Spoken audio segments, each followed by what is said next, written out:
안녕하세요, 여러분. 오늘 우리에게 주시는 하나님의 말씀은 구약성경 이사야 61장 1절에서 11절 말씀입니다. 함께 읽겠습니다. 주 여호와의 영이 내게 내리셨으니 이는 여호와께서 내게 기름을 부으사 가난한 자에게 아름다운 소식을 전하게 하려 하심이라.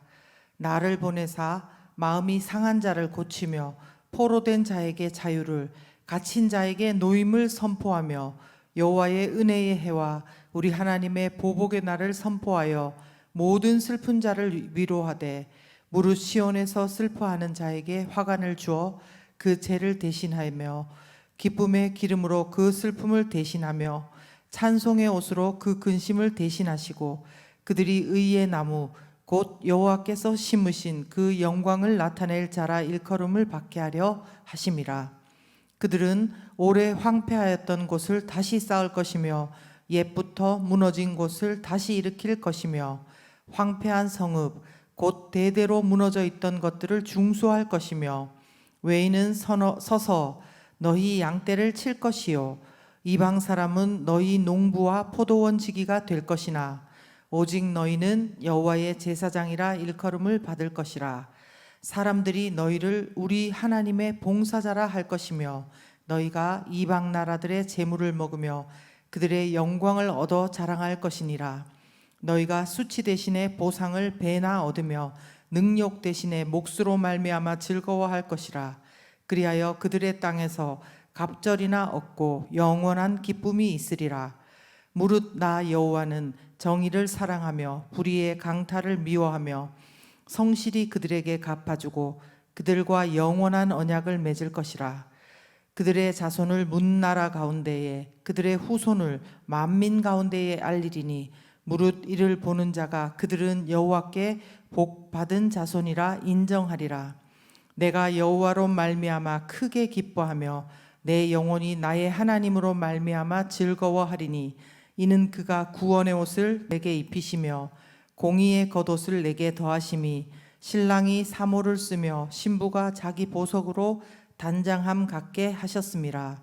땅이 싹을 내며 동산이 거기 뿌린 것을 움돋게 함 같이 주 여호와께서 공의와 찬송을 모든 나라 앞에 솟아나게 하시리라. 아멘. 하이나 큐티 말씀 나누겠습니다. 우리가 같은 말씀들이라도 성경을 읽을 때나 또 강단에서 말씀이 선포될 때 유독 다른 어떤 말씀보다 우리 마음에 강렬한 소원을 가지고 사모하게 되는 말씀들이 있는 것 같습니다. 저는 오늘 말씀이 또 바로 그런 말씀들 중에 하나가 아닐까 싶습니다. 특히 1절에서 3절 말씀을 두고 제가 드리는 말씀인데요. 좀 길지만 우리가 사모하는 마음으로 다시 한번 같이 읽어볼까요? 주 여호와의 영이 내게 내리셨으니 이는 여호와께서 내게 기름을 부으사 가난한 자에게 아름다운 소식을 전하게 하려 하심이라. 나를 보내사 마음이 상한 자를 고치며 포로된 자에게 자유를, 갇힌 자에게 노임을 선포하며 여호와의 은혜의 해와 우리 하나님의 보복의 날을 선포하여 모든 슬픈 자를 위로하되 무릇 시온에서 슬퍼하는 자에게 화관을 주어 그 죄를 대신하며 기쁨의 기름으로 그 슬픔을 대신하며 찬송의 옷으로 그 근심을 대신하시고 그들이 의의 나무 곧 여호와께서 심으신 그 영광을 나타낼 자라 일컬음을 받게 하려 하심이라. 아멘. 너무너무 좋은 말씀이지요.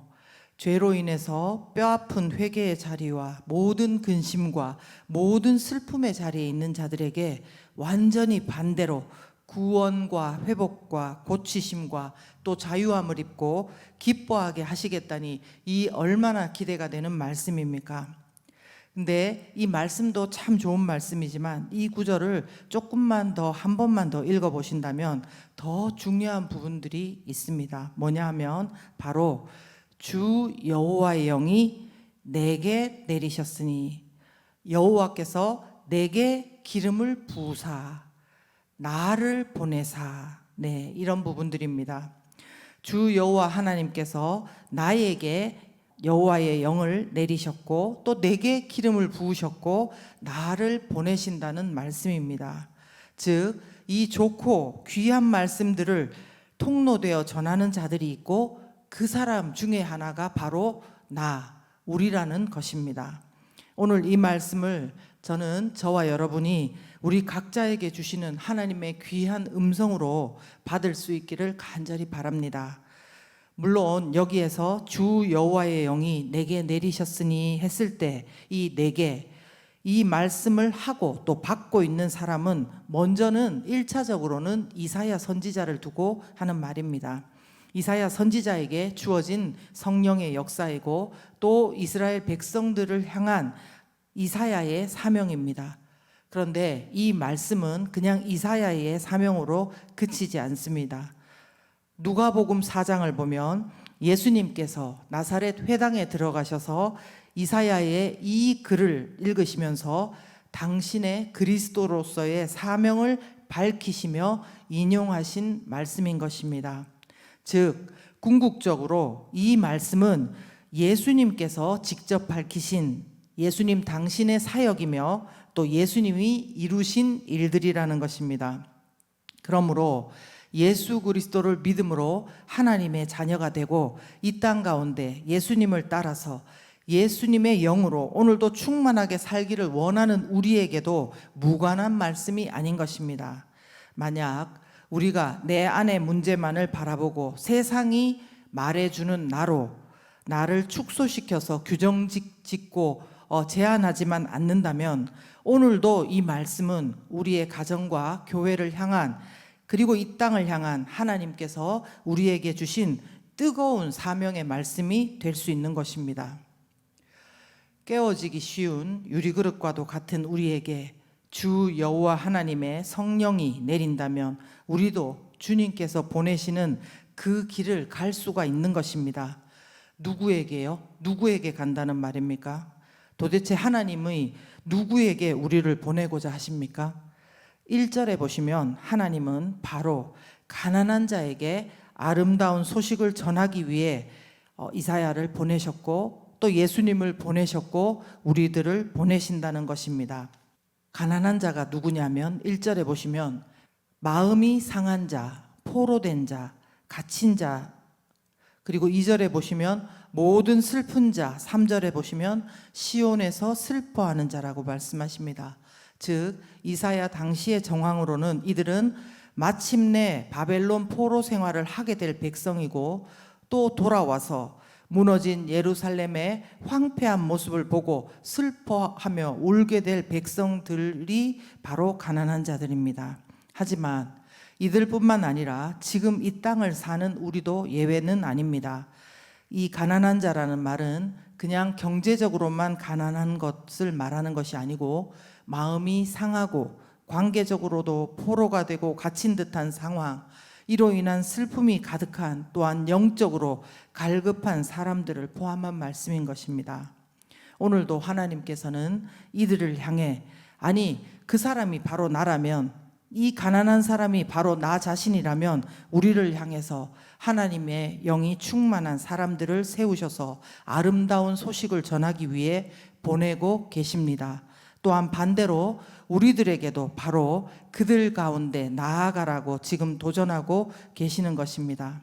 이 아름다운 소식은 슬픔과 절망의 상황 가운데 뿌려지는 희망의 고귀한 소식입니다. 하나님께서 위로하실 아름다운 소식, 구체적으로 어떤 소식인지 제가 공동 번역으로 1절 중반부터 읽어보겠습니다. 억눌린 자들에게 복음을 전하여라. 찢긴 마음을 싸매주고 포로들에게 해방을 알려라. 옥에 갇힌 자들에게 자유를 선포하여라. 아멘. 억눌리고 찢긴 마음을 가진 자들에게 우리가 전해야 할 소식 무엇입니까? 그것은 무엇보다 바로 복음입니다. 예수 그리스도께서 당신과 나의 죄를 위해서 죽으시고 피 흘리셨기 때문에 우리가 이 말씀을 듣고 또 믿고 또 입술로 시인하고 영접할 때 하나님의 자녀가 되는 권세를 얻는다고, 당신도 나와 같이 하나님의 사랑과 자유 안에 거할 수 있게 된다고 선포할 수 있는 것입니다. 이 은혜는 우리가 거저 받았지만 그렇다고 우리의 삶마저, 우리의 신앙마저 거저는 아닌 것입니다. 바울 사도는 죄의 종이요 포로되었던 우리를 예수님께서 해방하시고 자유를 주신 것에 대해 인정하면서도 주신 그 자유로 우리 마음대로 살지 말 것을 당부합니다.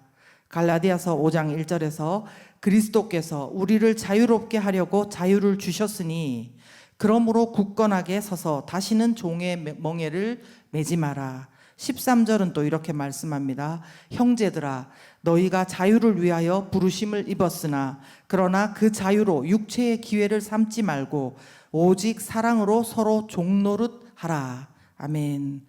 의외로 우리 주변을 둘러보면 많은 사람들이 운명과 팔자 가운데 매여 있다고 속고 있습니다. 또 나는 여기까지라고 낙심한 이들이 너무나 많습니다. 우리는 그냥 내 살기가 바빠서 누군가가 그들을 돌보겠지 하겠지만 아닙니다. 하나님의 마음은 바로 우리가 그들에게로, 모자란 나라도 그들에게 다가가기를 원하십니다. 만약 나는 그럴 처지도 안 되고 그런 용기도 없다고 생각하신다면 이 말씀을 붙들고 그 가정을 위해, 그 사람을 위해서 중보기도 하실 수 있습니다. 나를 위해서는 기도 못해도 또 다른 사람들을 위해서 기도할 때는 또 다른 주시는 마음이 있고 힘이 있는 것입니다. 내가 힘들어 기도하지 못할 때 그들이 나를 위해서 기도해 주었습니다. 그러므로 우리도 그들이 아름다운 소식을 듣고 예수 그리스도의 복음을 듣고 하나님의 자녀가 될 수 있도록 말씀 가운데 약속된 찢긴 마음이 싸매지고 갇힌 데서 해방되고 제 대신에 기쁨의 기름을, 슬픔 대신에 찬송의 옷으로 그들을 입혀달라고 그들을 위해서 기도하십시다. 그러면 언젠가 그날이 오면 회복될 그들과 함께 우리는 4절 오래 황폐하였던 곳을 다시 쌓을 것이며 예부터 무너진 곳을 다시 일으킬 것이며 황폐한 성읍 곧 대대로 무너져 있던 것들을 중수할 것입니다. 우리를 통해서 하나님께서 오래 황폐하였던 예루살렘을 회복하시듯이 우리의 삶 가운데도, 그들의 삶 가운데도 오래 무너져 있던 그곳을 하나님께서 새롭게 다시 쌓는 것을 경험하게 될 것입니다. 그래서 저와 여러분의 마음 가운데 우리의 현실이 아닌 오늘 말씀을 담고 또 꿈꾸기를 원합니다. 헛꿈이 아닌 하나님의 말씀으로 무너져 있던 나와 내 주변이 살아나는 환상을 보는 역사가 오늘 우리 가운데 있기를 원합니다. 함께 기도하겠습니다.